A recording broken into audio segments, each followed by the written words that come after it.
I am myself Shruti DL, Research Scholar, Department of Physics, Ramaya Institute of Technology, Bangalore. Title of my presented work is Synthesis and Spectroscopic Investigation of Rare Earth Ions Activated Gadolinium Tungstate Nanophosphors. These are the outline of my presentation: introduction, objectives, methodology, results and discussion, and overall conclusion. So gadolinium tungstate, we chosen gadolinium tungstate as a host material. Why only gadolinium tungstate? So nowadays there is a growing interest on development of nanophosphors. The current demand for this phosphors is in display applications, and also it is used to find out the brighter luminescent performance, and it is used to development of well-defined lanthanide nanostructure with strong and tunable photoluminescence. So in my topic, we chooses as a gadolinium tungstate as a good host because it has a strong adsorption band and efficient in energy transfer to luminescent lanthanide ions, and it is attracted a lot because of their chemicals and physical properties, and also it has a reasonable quantum yield. There are so many rare earth ions.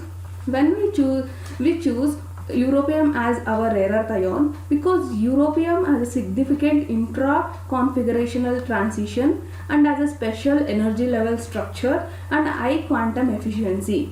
So here in our work we choose gadolinium tungstate doped with the europium.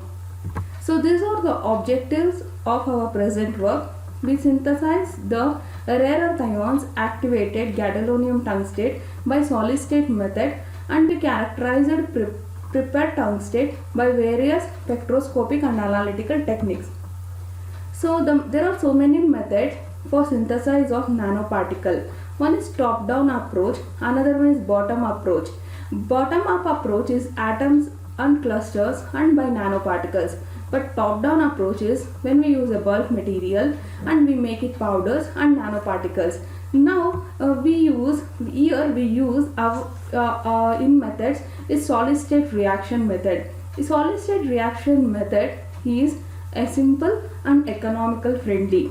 So here we use two solids and mix it together and we heat with a temperature. This does not react together at room temperature. So we use 800 degrees centigrade for 4 hours. So we chosen gadolinium oxide, tungsten oxide for undoped synthesis, and for europium doped gadolinium tungstates. So we choose stoichiometry amount of europium to gadolinium oxide and tungsten oxide, and we prepared the rarer doped gadolinium tungstate. So we chosen four characterization techniques. One is powder XRD, FTIR, UV visible technique. Another one is scanning electron microscopy. These are the results and discussions of our present work. So powder XRD diffraction, it tells about the sample purity and identification of our material, and also it tells about the crystalline structure, and also it tells about the structure of our of prepared sample. So these are the gadolinium tungstate and gadolinium tungstate doped europium structure, PXRD structure. Here in gadolinium tungstate doped europium, it does not show any defect peak or extra peak than undoped gadolinium tungstate. It tells about the purity of our synthesized sample, and the structure of our sample is monoclinic structure with a space group of CT by C, C2 by C. So next one is we done the Fourier transfer infrared ray spectroscopy. It is gives useful information about functional group of organic and inorganic molecules. It tells about the absorption of various IR radiation by target materials. So in our case, the gadolinium tungstate, and it is doped with europium from 443 per centimeter to 944 per centimeter wave number. It tells about the vibration of tungsten and O bond, antisymmetric and symmetric bonds of prepared sample. So next one is UV visible. UV visible spectroscopy, it indicates the indication of inorganic species also, and also it tells about the absorption of a molecule in a transmittance mode and also absorption mode.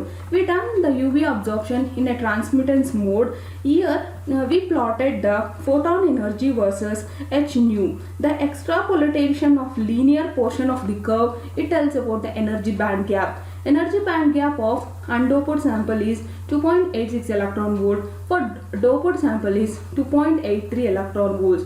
It tells about Eg value is less compared to undoped samples, and it is can be used as a used in the solid state application. So next one is scanning electron microscopy.